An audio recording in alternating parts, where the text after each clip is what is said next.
around the world. I convey my special greetings to members of our armed forces, paramilitary forces, and internal security forces. I also congratulate all our sports persons who have participated and won laurels in the recently concluded Commonwealth Games held at Glasgow. Friends, freedom is a celebration. Independence is a challenge. In the 68th year of freedom, we have reaffirmed the power of our individual and collective liberties by electing through a remarkably peaceful electoral process a stable government with a clear majority for a single party. After 3 decades, the increase in voter turnout to 66% from the last elections, 58%, shows the vitality of our democracy. This achievement has given us an opportunity to take up the challenge of governance by reforming the policies, practices, and systems of governance so that the enormous aspirations of our people can be fulfilled with vision, commitment, integrity, speed, and administrative capability. Stagnant minds create immobile systems which becomes roadblocks to growth. India demands creative thinking in governance that enables fast-track development and ensures social harmony. The nation has to be placed above partisan impulses. The people come first. Friends, in a democracy, good governance is exercise of power for efficient and effective management of our economic and social resources for the well-being of the people. This power has to be exercised within the framework of the Constitution through the institutions of state. With the passage of time and changes in the ecosystem, distortions do appear, making some institutions dysfunctional. When one institution does not function in the manner expected of it, phenomenon of overreach sets in. While some new institutions might become necessary, the real solution lies in reinventing and restoring the existing ones to serve the purpose of effective government.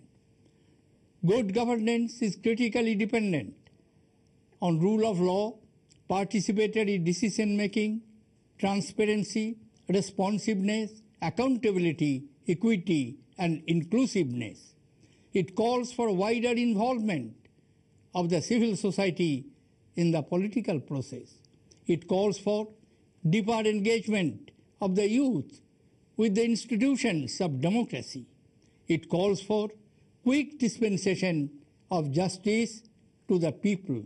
It calls for ethical and responsible behavior from the media. A country of our size, heterogeneity, and complexity calls for culture-specific governance models. It calls for cooperation in the exercise of power and assumption of responsibility by all stakeholders. It calls for constructive partnership between the state and the citizen. It calls for taking a responsive administration to the doorstep of every heart and habitation in the land.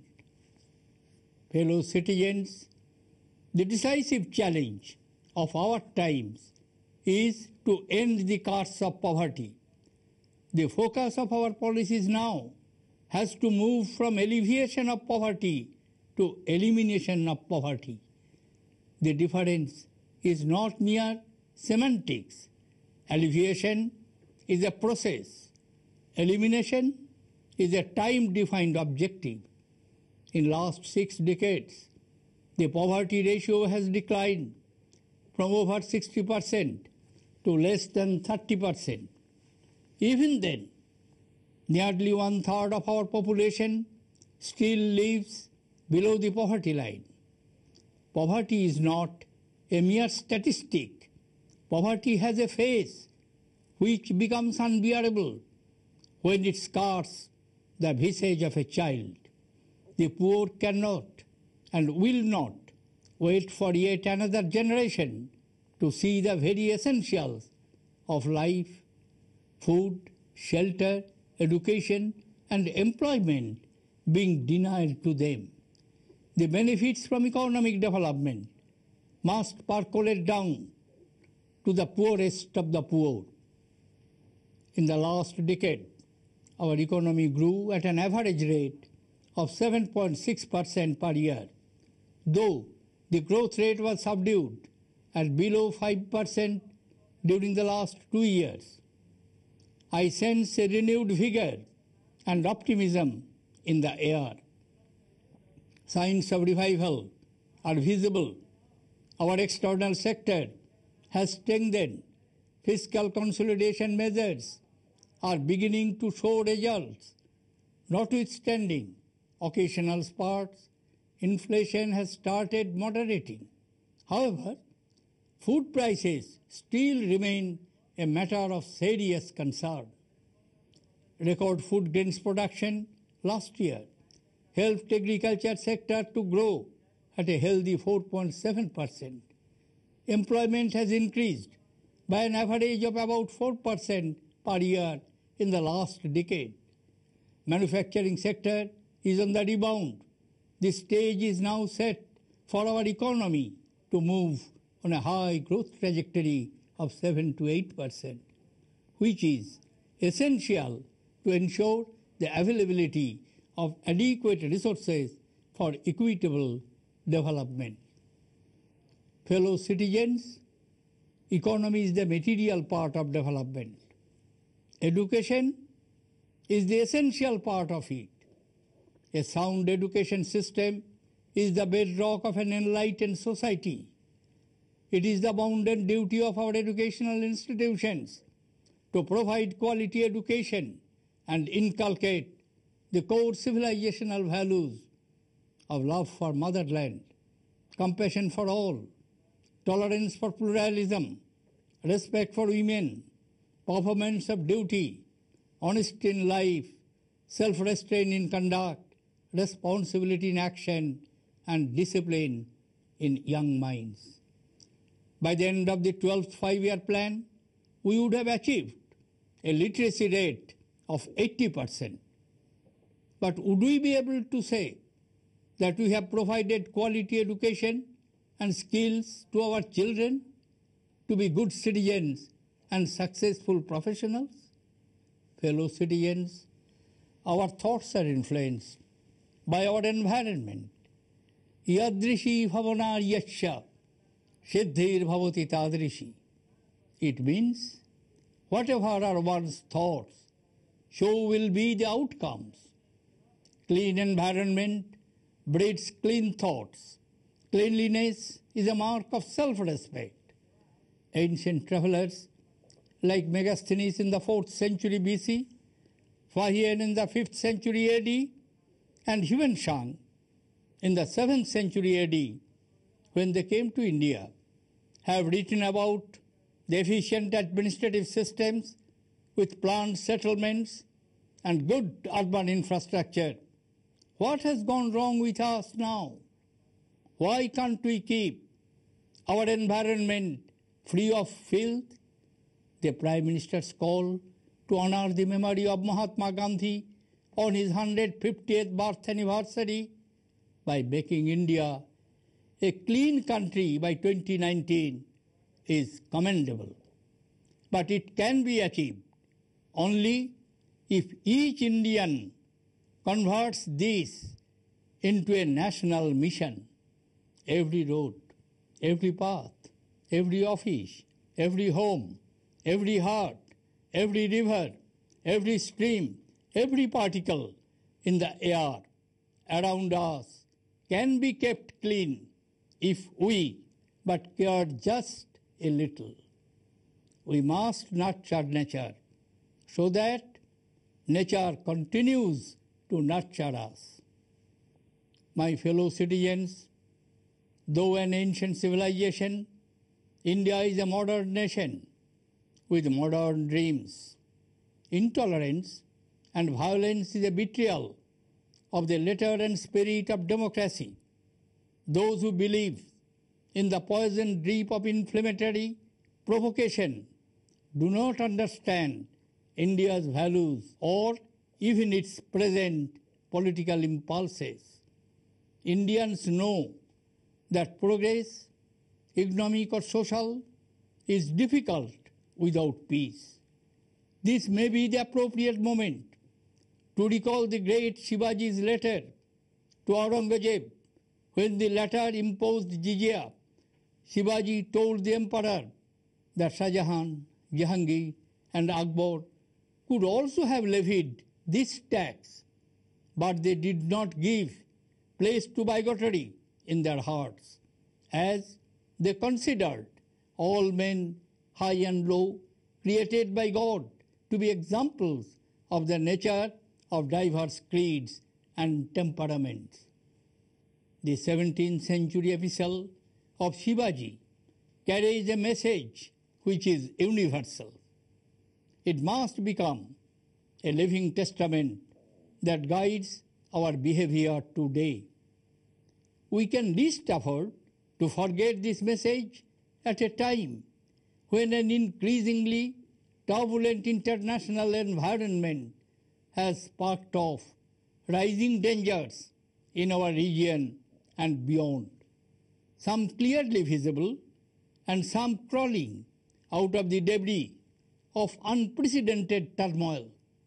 Across parts of Asia and Africa, attempts are being made by radical militias to redraw the maps of nations to create a geography for theocratic ideology. India will feel the heat of blowback, particularly as it represents the values that reject extremism in all its manifestations.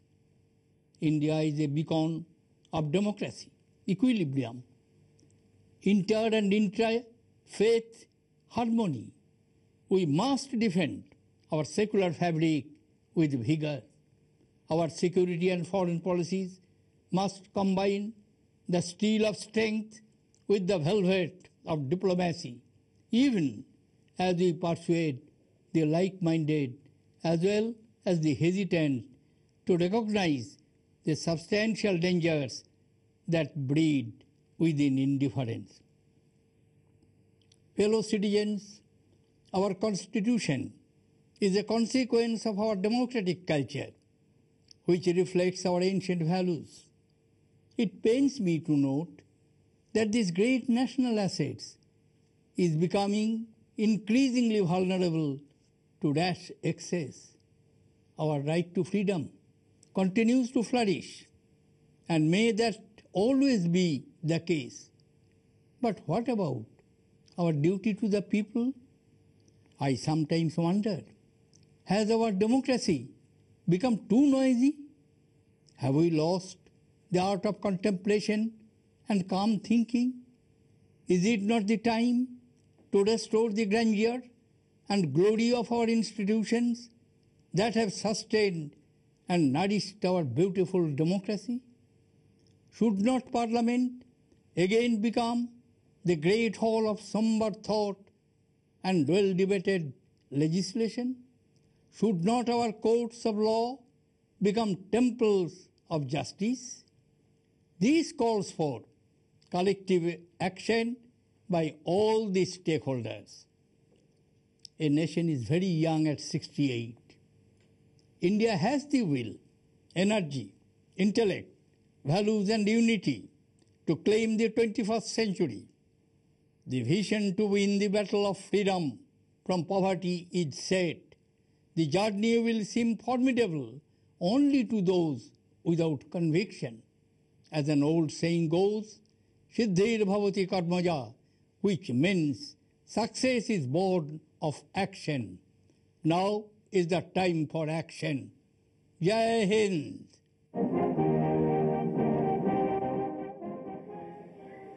तो बड़ी बात जो राष्ट्रपति प्रणब मुखर्जी के संबोधन में आई है कि जो लोग सांप्रदायिकता के नाम पर उत्तेजित कर रहे हैं वो दरअसल इस देश के चरित्र को नहीं समझते हैं।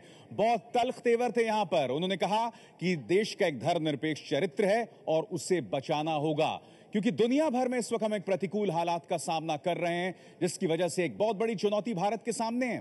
प्रणब मुखर्जी ने यह भी कहा कि स्वतंत्रता के प्रति तो हमारा अधिकार है, मगर लोगों के प्रति हमारे कर्तव्य का क्या। उन्होंने संसद के गिरते स्तर, संसद में जो बहस विमर्श चल रहा है उसके गिरते स्तर पर भी अपने तेवर जो हैं काफी तल्ख किए। प्रधानमंत्री नरेंद्र मोदी की तारीफ की उन्होंने। देश को 2019 तक साफ भारत बनाने को लेकर, खासकर महात्मा गांधी के 150वीं जन्मतिथि के मौके पर जो स्वच्छ भारत बनाने की उन्होंने बात की, उसकी उन्होंने तारीफ की। मगर जो बड़ी बात उभर कर आई है कि जो लोग उत्तेजना फैलाते हैं, जो लोग जहरीले बयान देते हैं, वो दरअसल भारत को नहीं समझ पाए हैं। इस संदर्भ में उन्होंने शिवाजी का, औरंगजेब के नाम उस खत का जिक्र किया जिसमें जजिया कर का उन्होंने जिक्र किया था। उन्होंने इस खत का जिक्र किया जिसमें शिवाजी ने कहा था कि जजिया कर तो शाहजहां ने भी लगाया था, मगर लोगों में ऐसा वैमनस्य उन्होंने पैदा नहीं किया था। तो बड़ी बातें जो उभर कर आ रही हैं वो ये कि धर्मनिरपेक्षता की हमें रक्षा करनी होगी किसी भी कीमत पर, और खासकर इस बात की पृष्ठभूमि में कि आजकल हालात जो हैं पड़ोस में प्रतिकूल नहीं हैं, एक चुनौती बनी हुई है।